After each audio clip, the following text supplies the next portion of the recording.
Hello students, good morning. Reproduction ಇನ್ animals ಅನ್ನೋ ಒಂದು ಲೆಸನಲ್ಲಿ ನಾವು ಲಾಸ್ಟ್ ಕ್ಲಾಸಲ್ಲಿ ಹೇಗೆ ಎಗ್ ಲೇಯಿಂಗ್ ಅನಿಮಲ್ಸಲ್ಲಿ ರೀಪ್ರೊಡಕ್ಷನ್ ಆಗುತ್ತೆ, ಹಾಗೆಯೇ ಮೊಟ್ಟೆಯಿಂದ ಮರಿ ಬರೋವರೆಗಿನ ಒಂದು ಪ್ರೋಸೆಸ್ ಹೇಗೆ ನಡೆಯುತ್ತೆ ಅನ್ನೋದನ್ನು ತಿಳ್ಕೊಂಡ್ವಿ ಅಲ್ವಾ. ಈಗ ಎಗ್ ವೈಟ್ ಅನ್ನೋದಕ್ಕೆ ಏನಂತೀವಿ, ಆಲ್ಬುಮೆನ್ ಅಂತ ಹೇಳ್ತೀವಿ. ಅದರ ಒಳಗಡೆ middle of the albumen there is a yolk, ಅಂದರೆ ಎಲ್ಲೋ ಪೋರ್ಷನ್ ಇದೆ ಯೋಕು. ಅದರಲ್ಲಿ ಏನಿರುತ್ತೆ, ಎಂಬ್ರಿಯಾ ಅಂತ, ಅಂದರೆ ಅದು ಭ್ರೂಣ. ಅದು ಏನು ಮಾಡುತ್ತೆ, ಎಂಬ್ರಿಯಾ ಯೋಕ್ ಪೋರ್ಷನ್ನ ತಿಂದ್ಕೊಂಡು ಅದು ಡೆವಲಪ್ ಆಗುತ್ತೆ ಅಂತ ಅಲ್ವಾ. ಇದು ಒಂದು ಸ್ಟೇಜ್ ಬರುತ್ತೆ, ಅಂದರೆ ಏನಂತ ಬರುತ್ತೆ ಇದಕ್ಕೆ, life cycle of an animal, ಅಂದರೆ ಮೊಟ್ಟೆಯಲ್ಲಿ ಹೇಗೆ ಒಂದು ಜೀವಿ ಹ್ಯಾಚಿಂಗ್ ನಂತರ ಮರಿಯಾಗುತ್ತೆ ಅನ್ನೋದನ್ನು ತಿಳ್ಕೊಂಡ್ವಿ ಅಲ್ವಾ. ಸೊ ಇವತ್ತು ಇನ್ಸೆಕ್ಟ್ಸ್ ಹೇಗೆ ರೀಪ್ರೊಡಕ್ಷನ್ನ ಮಾಡುತ್ತೆ ಅನ್ನೋದಕ್ಕೆ ಇಲ್ಲಿ ಏನಿದೆ, ಲೈಫ್ ಸೈಕಲ್ ಆಫ್ ಬಟರ್ಫ್ಲೈಸ್ ಕೊಟ್ಟಿದ್ದಾರೆ. ನಂತರ ಯಾವುದು, ಅದಾದ ನಂತರ ಬರುತ್ತೆ ದ ಲೈಫ್ ಸೈಕಲ್ ಆಫ್ ಫ್ರಾಗಲ್ಲಿ ಯಾವ್ಯಾವ ಸ್ಟೇಜ್ ಬರುತ್ತೆ ಅನ್ನೋದನ್ನು ತಿಳ್ಕೊಳ್ಳೋಣ. ಇವತ್ತು ನಾವು ಇನ್ಸೆಕ್ಟ್ಸ್ ಮೀನ್ಸ್ ಬಟರ್ಫ್ಲೈಯಲ್ಲಿ ಹೇಗೆ ರೀಪ್ರೊಡಕ್ಷನ್ ಆಗುತ್ತೆ ಅನ್ನೋದನ್ನು ತಿಳ್ಕೊಳ್ಳೋಣ ಬನ್ನಿ. ಅದು ಲಾಸ್ಟ್ ಕ್ಲಾಸಲ್ಲಿ ಲೈಫ್ ಸೈಕಲ್ ಆಫ್ ಹೆಣ್ಣು ಹೇಗೆ ಅಂದರೆ ಈಗ ಮೊಟ್ಟೆಯಿಂದ ಮರಿಯಾಗೋ ಒಂದು ಪ್ರೋಸೆಸ್ನ ನಾವು ನೋಡಿದ್ವಿ ಅಲ್ವಾ. ಹಾಗೆ ಇವತ್ತು ಇನ್ಸೆಕ್ಟ್ಸಲ್ಲಿ ಹೇಗೆ ರೀಪ್ರೊಡಕ್ಷನ್ ಅನ್ನೋದನ್ನು ನೋಡೋಣ. ಇನ್ಸೆಕ್ಟ್ಸ್ ಆಲ್ಸೋ ಲೇ eggs. The young ones that hatch out from the egg look different from adults. Insects also lay eggs. The young ones that hatch out from the eggs look different from adults. They undergo some changes before becoming an adult. This process is called metamorphosis. So ಇಲ್ಲಿ ಮೆಟಮಾರ್ಫೋಸಿಸ್ ಅಂತ ಬಂತು, ಏನಂದರೆ ರೂಪಾಂತರಗೊಳ್ಳೋದು ಅಂತ. ಯಾವ ರೀತಿ, ಅನೇಕ ಸ್ಟೇಜ್ಗಳು ಬರ್ತದೆ ಅಲ್ವಾ. ಸೊ ಈಗ ಮೆಟಮಾರ್ಫೋಸಿಸ್ ಅನ್ನೋದಕ್ಕೆ ನಾವೇನು ಬರಿಬೋದು, insects undergo some changes before becoming an adult. This process is called metamorphosis ಅಂತ. ಅಂದರೆ ಕೀಟಗಳು ಅಡಲ್ಟ್ ಅಂದರೆ ಏನು, ವಯಸ್ಕ, ಈಗ ಒಂದು ಅಡಲ್ಟ್ ಸ್ಟೇಜ್ ಅಂತ ಬಂದಾಗ ಈಗ ಬಟರ್ಫ್ಲೈ ನೋಡಿ, ಇದು ಅಡಲ್ಟ್ ಇನ್ಸೆಕ್ಟ್ ಅಂತ ಹೇಳ್ಬೋದು. ಇದು ಅಡಲ್ಟ್ ಆಗೋಕ್ಕೆ ಮುಂಚೆ ಯಾವ್ಯಾವ ಸ್ಟೇಜನ್ನು ಅದು ಅಂಡರ್ಗೋ, ಅಂದರೆ ಅದನ್ನು ಯಾವ ಸ್ಟೇಜಿಂದ ಅದು ಕನ್ವರ್ಟ್ ಆಗುತ್ತೆ, ಆ ಒಂದು ಪ್ರೋಸೆಸ್ಗಿದೆಯಲ್ಲ, ಇದನ್ನು ಮೆಟಮಾರ್ಫೋಸಿಸ್ ಅಂತ ಹೇಳೋದು. Insects undergo some changes before becoming an adult. This process is called metamorphosis. ಹೌದಲ್ವಾ. ಸೊ ಅದನ್ನು ಇವಾಗ ನೋಡೋಣ. Insects like butterfly and cockroach undergo metamorphosis. ಯಾವುದ್ಯಾವುದು ಹಾಗಾದರೆ, ಬಟರ್ಫ್ಲೈ ಮತ್ತು ಕಾಕ್ರೋಚ್ಗಳು ಈ ಒಂದು ಮೆಟಮಾರ್ಫೋಸಿಸ್ ಪ್ರೋಸೆಸ್ಗೆ ಒಳಪಡುತ್ತೆ ಅಲ್ವ. ಎಲ್ಲ ಇನ್ಸೆಕ್ಟ್ಸ್ಗಳು ಅಂತ ಹೇಳೋಕ್ಕಾಗೋದಿಲ್ಲ. ಚಿಟ್ಟೆಗಳು ಮತ್ತು ಜಿರಳೆ ಇದೆಯಲ್ಲ, ಅದು ಈ ಒಂದು ರೂಪಾಂತರ ಸ್ಥಿತಿನಲ್ಲಿ ತಲುಪಿ, ಅಂದರೆ ಅಡಲ್ಟ್ ಆಗ್ತವೆ ಅಂತ. ಎಲ್ಲವಾಗಲೂ ಒಂದೇ ರೀತಿ ಇರೋದಿಲ್ಲ, ಅನೇಕ ಹಂತಗಳನ್ನು ತಲುಪಿದ ನಂತರ ಅವು ವಯಸ್ಕ ಕೀಟಗಳಾಗ್ತವೆ. ಅದಕ್ಕೆ ಏನಂತೀವಿ, ರೂಪಾಂತರ, ಮೆಟಮಾರ್ಫೋಸಿಸ್ ಅಂತ ಹೇಳೋದು. ಓಕೆನಾ. ಸೊ ಈಗ the life cycle of a butterfly. The life cycle of butterfly, ಚಿಟ್ಟೆ ಹೇಗೆ ಒಂದು ಈ ರೂಪಾಂತರ ಸ್ಥಿತಿಯಿಂದ ಬರುತ್ತೆ ಅನ್ನೋದನ್ನು ನೋಡೋಣ. ಅಥವಾ ಇದೇನಂತೀವಿ, ಜೀವನ ಚಕ್ರ ಅಂತ ಹೇಳ್ತೀವಿ. The life cycle of butterfly, ಹೇಗೆ ಅದು ಒಂದೊಂದು ಸ್ಟೇಜನ್ನು ಕ್ರಾಸ್ ಆದಾದ ನಂತರ ಹೇಗೆ ಅಡಲ್ಟ್ ಆಗುತ್ತೆ ಅನ್ನೋದು. ಓಕೆನಾ. A butterfly lays eggs on leaves. Inside each egg a caterpillar begins to grow. A butterfly lays egg on leaves. Inside each egg, a caterpillar begins to grow. These eggs hatch into tiny caterpillars or larvae. These eggs hatch into tiny caterpillars or larvae. The caterpillar starts eating leaves and becomes bigger and fatter. The caterpillar starts eating leaves and becomes bigger and fatter. After some days, it stops eating and finds a safe place to rest.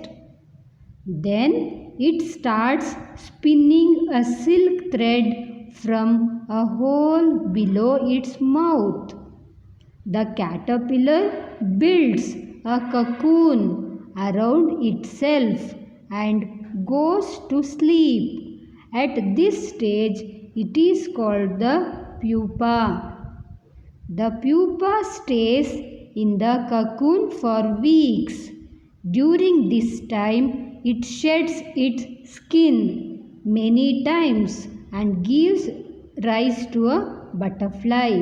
This process of shedding skin is called molting. When the butterfly is fully developed, the cocoon splits open. Slowly, the butterfly crawls out, dries its wings and flies away.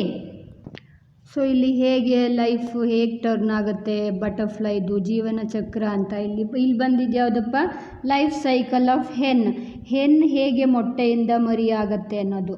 ಇಲ್ಲಿ butterfly means insects ಹೇಗಾಗತ್ತೆ ಅಂತ ಬಂದಾಗ butterfly ಏನು ಮಾಡುತ್ತೆ, leaves ಎಲೆಗಳ ಮೇಲೆ ಮೊಟ್ಟೆಯನ್ನು ಇಡುತ್ತೆ ಅಲ್ವಾ. ಆ ಒಂದು ಮೊಟ್ಟೆ ಒಳಗಡೆ ಕ್ಯಾಟರ್ಪಿಲ್ಲರ್ ಗ್ರೋತ್ ಆಗ್ತಾ ಇರ್ತದೆ. ಕ್ಯಾಟರ್ಪಿಲ್ಲರ್ ಮೀನ್ಸ್ ಕಂಬಳಿ ಹುಳು ಅಂತ ಹೇಳ್ತೀವಲ್ಲ, ಆ ರೀತಿ ಒಂದು ಗ್ರೀನ್ ಕಲರ್. ಈಗ ಬಟರ್ಫ್ಲೈಯಲ್ಲಿ ನೋಡೋದಾದರೆ ಹುಳುಗಳು, ಈ ಕಂಬಳಿ ಹುಳ ನೋಡಿದ್ದೀರಲ್ವ, ಅದು ಸ್ವಲ್ಪ ದಿನ ಆದ ನಂತರ ಬಟರ್ಫ್ಲೈ ಆಗಿ ಹಾರೋಗುತ್ತೆ ಅಲ್ವಾ.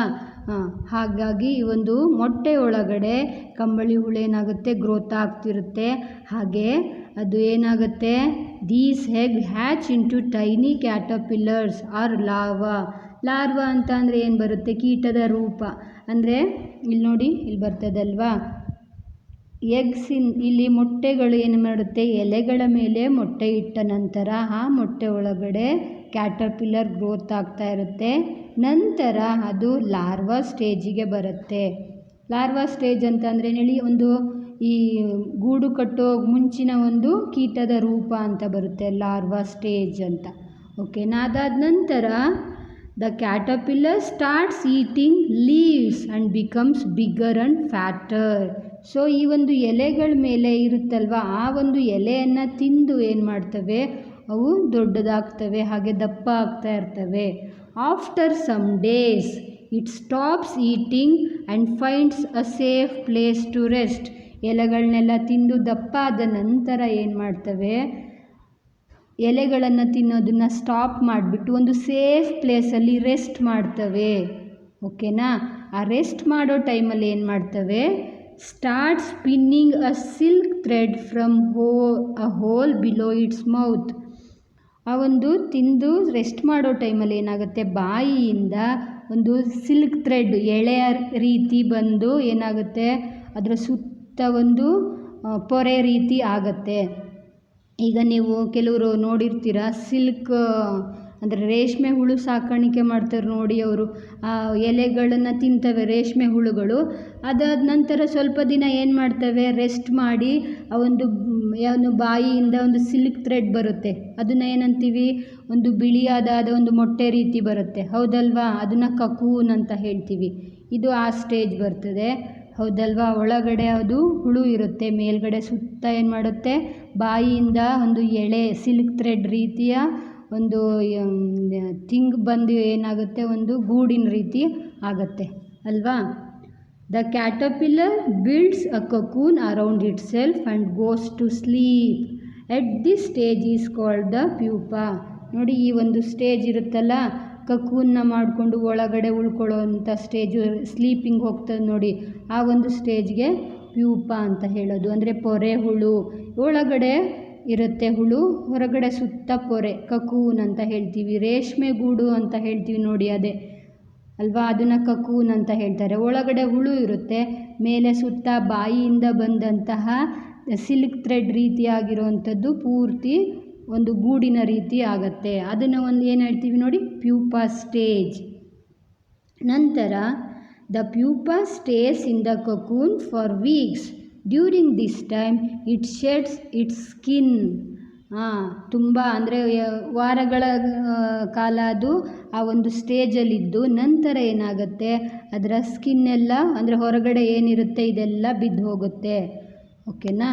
Many times and gives rise to ಅಂದರೆ ಒಂದೇ ಸರ್ತಿ ಎಲ್ಲ ಪದೇ ಪದೇ ಅದರ ಒಂದು ಹೊರಗಡೆ ಒಂದು ಕವಚ ಇರುತ್ತಲ್ಲ ಅದೆಲ್ಲ ಬಿದ್ದು ನಂತರ ಏನಾಗುತ್ತೆ, it gives rise to butterfly.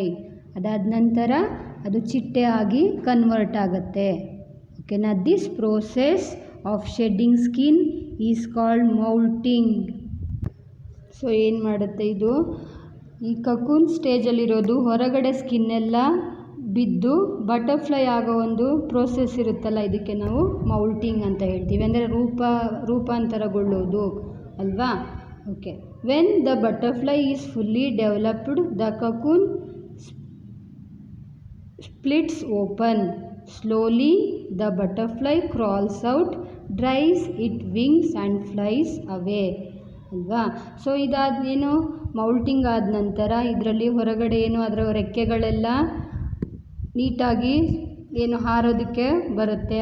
ಅದಾದ ನಂತರ ನಿಧಾನವಾಗಿ ಅದು ಹೊರಗಡೆ ಬಂದು ಹಾರೋದಕ್ಕೆ ಶುರು ಮಾಡುತ್ತೆ. ಇವಾಗ ನೀವು ಮನೆ ಹತ್ತಿರ ನೋಡ್ತೀರ, ಈ ಒಂದು ಸೆಪ್ಟೆಂಬರ್ ಸೀಸನ್ನಲ್ಲಿ ತುಂಬಾ ಕಂಬಳಿ ಹುಳು ಬರುತ್ತೆ. ಅದಾದ ನಂತರ ಸ್ವಲ್ಪ ದಿನ ಅವು ಒಂದೇ ಕಡೆ ಉಳ್ಕೊಳ್ತದೆ. ಅದಾದ ನಂತರ ಚಿಟ್ಟೆಗಳಾಗಿ ಹಾರೋಗೋದನ್ನು ನೀವು ಕೂಡ ನೋಡಿದ್ದೀರ ಅಲ್ವಾ. ಓಕೆ. ಇದೇನು ಲೈಫ್ ಸೈಕಲ್ ಆಫ್ ಬಟರ್ಫ್ಲೈ, ಹೌದಲ್ವಾ. ಸೊ ಅದಕ್ಕೆ ನಿಮಗೆ ಆನ್ಸರ್ ಕೂಡ ಅಂದರೆ ಇಲ್ಲಿ ಕ್ವಶನ್ ಕೊಟ್ಟಿದ್ದಾರೆ, describe the life cycle of butterfly ಅಂತ. ಹಾಗೆ ಇದಕ್ಕೆ ರಿಲೇಟೆಡ್ ನಿಮಗೆ ವರ್ಕ್ ಕೊಟ್ಟಿದ್ದನ್ನು ನೀವು ಕೂಡ ಬರೆದಿದ್ದೀರಾ. ಇವತ್ತಿನದ್ರಲ್ಲಿ ನೋಡಿ, many changes that an egg undergoes before becoming an adult is called ಅಂತಿದೆ. ಸೊ ಮೊಟ್ಟೆ ಅನೇಕ ಹಂತಗಳನ್ನು ತಲುಪಿ ಅಡಲ್ಟ್ ಆಗೋ ಒಂದು ಪ್ರೋಸೆಸ್ಗೆ ಏನಂತೀವಿ ನೋಡಿ, ಫೋಟೋಸಿಂಥಸಿಸ್ ಇದೆ, ರೀಪ್ರೊಡಕ್ಷನ್ ಇದೆ, ಮೆಟಮಾರ್ಫಸಿಸ್, ಹೌದಲ್ವಾ, ರೂಪಾಂತರಗೊಳ್ಳೋದು. ನೋಡಿ, ಮೊಟ್ಟೆಯಿಂದ ಅಡಲ್ಟ್ ಆಗೋ ಒಂದು ಪ್ರೋಸೆಸ್ಗೆ ನಾವೇನಂತ ಹೇಳ್ತೀವಿ, ಮೆಟಮಾರ್ಫಸಿಸ್. ಓಕೆ. ಅದನ್ನು ನೀವು ಬರೀಬೇಕು. ಓಕೆನಾ. Thank you.